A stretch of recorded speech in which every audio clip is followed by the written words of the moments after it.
Assalamualaikum warahmatullahi wabarakatuh. Perkenalkan, nama saya Putri Sasabila, nomor urut 24, NPM 2019-215044 dari kelas R6A akan membahas tentang pengertian akhlak dan keutamaannya. Yang kedua, adab atau etika belajar dalam Islam. Yang ketiga, etika beragama, berbangsa, dan bernegara dalam Islam. Dan yang keempat, pengertian musyawarah dan etika berdemokrasi dalam Islam. Slide pertama yaitu tentang pengertian akhlak. Secara linguistik, kata akhlak berasal dari bahasa Arab yang artinya hulkun, yang berarti perangai, tabiat, atau budi pekerti. Ditinjau secara istilah, akhlak merupakan ilmu yang menjelaskan tentang baik dan buruk atau benar dan salahnya atau suatu tindakan yang dilakukan oleh seseorang. Pada dasarnya, akhlak sudah melekat dalam pribadi setiap orang, yang mana telah menjadi satu dengan perilaku, sehingga ketika manusia berperilaku baik, maka dianggap baik pula akhlaknya. Begitupun sebaliknya, ketika manusia berperilaku buruk, maka dianggaplah buruk akhlaknya. Secara terminologi, akhlak berhubungan dengan 3 unsur penting. Yang pertama ada kognitif, yaitu pengetahuan dasar intelektualitas. Yang kedua, afektif, yaitu pengembangan akal manusia melalui berbagai kejadian sebagai dari pengembangan pengetahuan.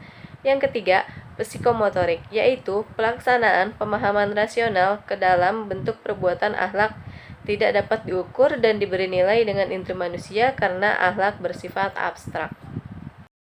Dalam Islam, akhlak mempunyai kedudukan yang tinggi dan mengajak umat muslim untuk memiliki akhlak yang baik. Bahkan, misi diutusnya Rasulullah SAW adalah menyempurnakan akhlak manusia. Selain itu, keutamaan akhlak manusia dapat menyebabkan seseorang masuk surga.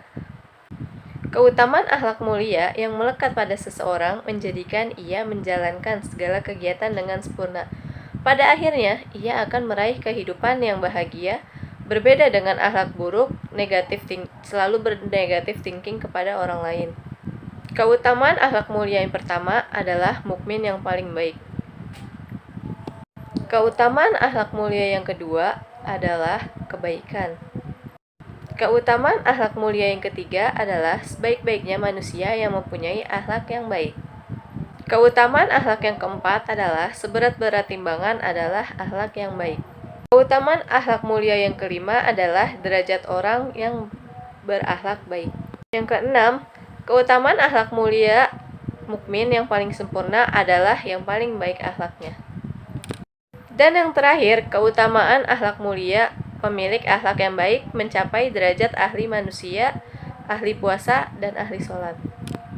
Dan slide kedua ada adab atau etika belajar dalam Islam. Pengertian etika. Etika sebagai suatu disiplin ilmu yang mengatur tentang baik dan buruk berkenaan dengan perilaku manusia. Etika dalam Islam sering diartikan dengan akhlak. Keutamaan akhlak dalam Islam diterangkan dalam Al-Quran dan hadis. Salah satu hadis menerangkan bahwa orang yang paling sempurna imannya ialah orang yang paling baik budi pekertinya. Dari hadis ini dapat diambil kesimpulan bahwa Islam sangat mengutamakan etika.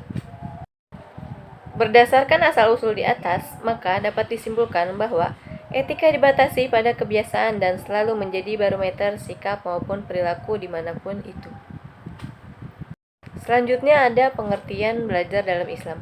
Pengertian belajar secara umum, belajar merupakan aktivitas manusia yang sangat penting, di mana dasar dari perkembangan hidup menjadi manusia terjadi pada aktivitas ini. Belajar juga merupakan sebuah proses, bukan hasil. Oleh karena itu, pembelajaran bersifat proaktif dan terintegrasi dengan mengajukan berbagai bentuk kegiatan untuk mencapai tujuan. Ada 3 hal yang tidak bisa dipisahkan dari kegiatan belajar ini. Ketiganya adalah yang pertama, area kognitif atau cognitive domain. Yang kedua, area afektif atau affective domain. Dan yang ketiga, area psikomotorik atau psikomotor domain. Pengertian belajar dalam Islam tidak jauh berbeda dengan pengertian dengan bahasa. Dalam perspektif Islam, tidak dijelaskan secara rinci dan operasional dalam hal proses belajar, proses kerja sistem memori, dan proses memperoleh pengetahuan serta keterampilan manusia. Namun, Islam sangat jelas menekankan pentingnya fungsi kognitif atau akal dan fungsi indera atau indrawi sebagai alat penting untuk belajar. Kemampuan belajar merupakan anugerah dari Tuhan yang dapat membedakan makhluk yang satu dengan makhluk yang lainnya. Allah memberi manusia alasan untuk belajar dan menjadi pemimpin di dunia ini. Proses belajar pertama dapat kita amati pada kisah Nabi Adam alaihi salam, lalu hal yang sama juga terjadi pada Nabi Muhammad sallallahu alaihi wasallam. Dalam Al-Quran, Allah Subhanahu wa Ta'ala memerintahkan Nabi Muhammad untuk membaca secara berulang. Allah Subhanahu wa Ta'ala menyebutkan kata Iqra. Perintah ini tidak dikhususkan untuk Rasulullah saja, tetapi untuk seluruh umat Muslim. Bagian ini merupakan bukti bahwa Al-Quran menganggap kegiatan belajar sangat penting dalam kehidupan manusia. Ada 10 pelajaran tentang kewajiban seorang pelajar dalam menuntut ilmu menurut Imam Ghazali. Yang pertama, menyucikan diri dari akhlak tercela dan sifat yang buruk. Yang kedua, mengurangi kesibukan duniawi. Yang ketiga, jangan sombong terhadap ilmu dan jangan menentang guru. Yang keempat, menghindar diri dari mengkaji variasi pemikiran dan tokoh. Yang kelima, tidak mengabaikan disiplin ilmu apapun yang terjadi. Yang keenam, memprioritaskan yang terpenting. Yang ketujuh, menguasai tahapan ilmu sebelumnya atau ilmu dasar. Dan yang kedelapan, mengetahui terlebih dahulu faktor penyebab memperoleh ilmu. Yang kesembilan, mencari ilmu semata-mata untuk mendekatkan diri kepada Allah Subhanahu wa Ta'ala. Dan yang ke-10, mengetahui relasi ilmu yang dikajinya dengan orientasi yang dituju. Dan set yang ketiga ada etika beragama, berbangsa, dan bernegara dalam Islam. Pengertian agama Islam. Islam adalah agama yang terakhir yang dibawa oleh Nabi Muhammad SAW yang diwahyukan oleh Allah Ta'ala untuk seluruh umat manusia dengan kitab suci Al-Quran sebagai pedomannya. Secara etimologis, agama Islam merupakan agama yang mengajarkan dan mengatur hubungan antara manusia dengan Tuhan, manusia dengan manusia, dan manusia dengan lingkungannya. Toleransi internal dan eksternal dalam beragama. Toleransi merupakan suatu hal yang dapat mengurangi konflik antar umat beragama dan menghadirkan rasa persaudaraan walaupun berbeda keyakinan. Menurut Sawawi dan teman-temannya tahun 2019, toleransi internal dan eksternal beragama dibagi menjadi 3, yaitu yang pertama, sikap menghargai dan menghormati keberadaan dan pelaksanaan ibadah agama lain. Yang kedua, sikap saling tolong-menolong dalam pembangunan tempat ibadah. Yang ketiga, sikap memberikan kebebasan dalam memeluk agama. Dasar-dasar kehidupan berbangsa dan bernegara dalam Islam.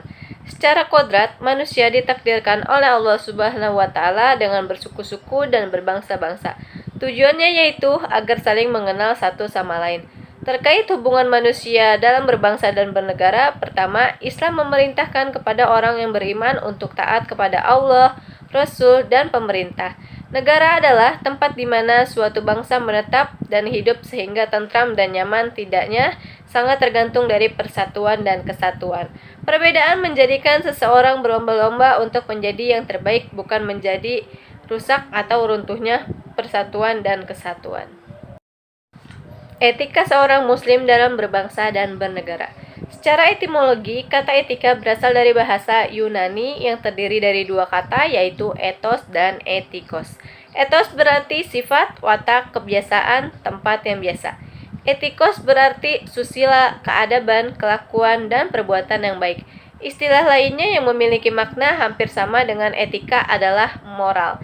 Secara terminologis, etika adalah ilmu tentang baik buruknya suatu perbuatan manusia, atau dalam kata lain, etika digunakan untuk meninjau perbuatan manusia dari sisi keilmuan. Dalam filsafat, etika disebut sebagai filsafat moral, yakni studi yang sistematik tentang sifat dari dasar berbagai konsep nilai baik dan buruk, benar dan salah suatu perbuatan manusia. Etika sering diartikan sebagai aturan yang tidak tertulis di mana setiap orang diharapkan untuk mematuhinya. Ada 3 etika seorang muslim dalam kehidupan berbangsa dan bernegara, yaitu menegakkan keadilan dan kebenaran, menjunjung tinggi nilai-nilai kemanusiaan, dan mewujudkan kemaslahatan umat. Yang pertama, menegakkan keadilan dan kebenaran.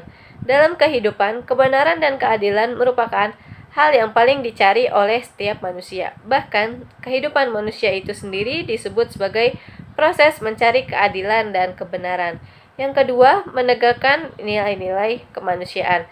Secara genealogis, manusia diciptakan oleh Allah Subhanahu wa Ta'ala dari jenis yang sama, dari nenek moyang yang sama, dan dari bahan yang sama. Persamaan inilah yang menjadi dasar pentingnya menegakkan nilai-nilai kemanusiaan. Penegakan nilai-nilai kemanusiaan dalam Islam menjadi tujuan diturunkannya syariat Maqasidus Syariah yang mencakup 5 hal, yaitu hak beragama, hak hidup, hak intelektual, hak kekayaan, dan hak keturunan. Dan yang ketiga, atau yang terakhir, mewujudkan kemasyarakatan umat. Hakikat hukum Islam adalah terwujudnya kemasyarakatan umat. Manfaat tersebut dapat berupa materi atau non-materi, baik untuk dirinya sendiri maupun untuk orang lain. Dalam berbangsa dan bernegara, kebijakan atau keputusan hukum harus mengacu pada terwujudnya kemasyarakatan umat. Kebijakan seorang pemimpin harus dikaitkan dengan kemasyarakatan. Dengan demikian, peran seorang muslim dalam politik pada umumnya dan kebijakan pada khususnya adalah ikut serta mendorong terwujudnya kemasyarakatan umat. Dan slide terakhir ada penjelasan tentang musyawarah dan etika berdemokrasi dalam Islam. Demokrasi ialah suatu bentuk pemerintahan yang bebas berpendapat, di mana masyarakat dalam negara tersebut bebas mengemukakan pendapat namun tetap mematuhi aturan yang ada. Tetapi Al-Maududi yang merupakan figur politik Pakistan menolak pernyataan tersebut. Bagi dia, tidak seorang pun yang dapat mengklaim memiliki kedaulatan. Pemilik kedaulatan yang sebenarnya adalah Allah dan selain dia adalah hambanya. Pengertian musyawarah. Musyawarah diambil dari bahasa Arab, berasal dari kata syura yang memiliki makna berunding dan berembuk. Musyawarah merupakan bentuk dari kedewasaan diri dalam menyelesaikan masalah. Karena dalam musyawarah kita belajar untuk menghargai pendapat orang lain, tidak mementingkan diri sendiri. Keputusan yang diambil dalam musyawarah atas dasar kesepakatan bersama, bukan kesepakatan individu atau golongan. Sekian penjelasan dari saya, kurang lebihnya mohon maaf. Wassalamualaikum warahmatullahi wabarakatuh.